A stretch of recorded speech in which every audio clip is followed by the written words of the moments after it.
So folks, life is full of ups and downs, and when you hit that serious low, now you may have reached a point in your life that you haven't hit that yet.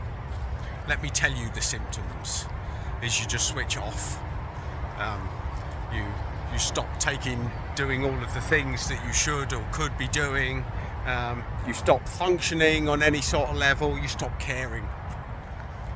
It's like a bottomless pit. It's like a void. It's where you feel nothing. Now, if life abuses you to a certain point, you will hit that void.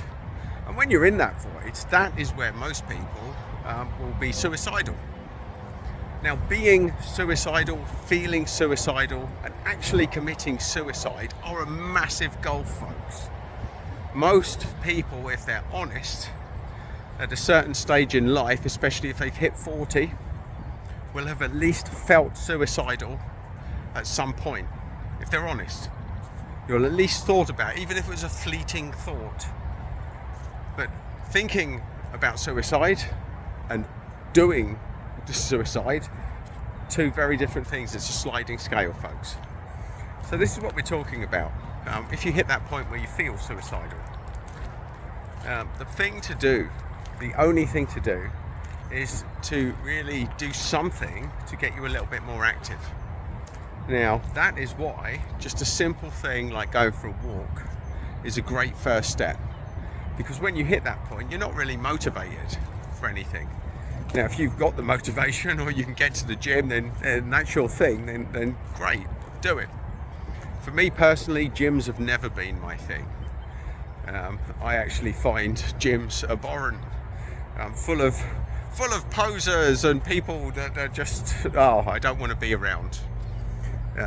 For me, being active, getting out, having a walk is an actual great thing. And here's the beauty about walking, folks. There's a difference between health and fitness. Now, fitness is being able to run a marathon, being able to be an elite athlete, being fit, being able to play football. But you can be an elite athlete and not be healthy. You might torn your knee ligaments, your ACL as it is these days, and you could do yourself injury through the sport, through the exercise that you take. Whereas walking is a very low impact activity and it's less likely to do you long-term damage, which means you're planning for longer term with more gentle exercise.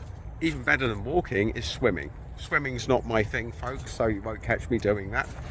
But walking and even cycling is a pretty good halfway house. It's less jarring on your knees, on your ligaments. But certain exercises are more aligned with health versus fitness. Now, there's no reason why you can't do both. But walking is a great first step. So if you find yourself where you feel like you don't know what to do, get out for a walk. That's a great first step. Now, I'm not going to say that it's going to take care of all of your problems. It definitely isn't. But it's definitely going to set you in the right direction. So there you go, folks. If you hit rock bottom, go for a walk.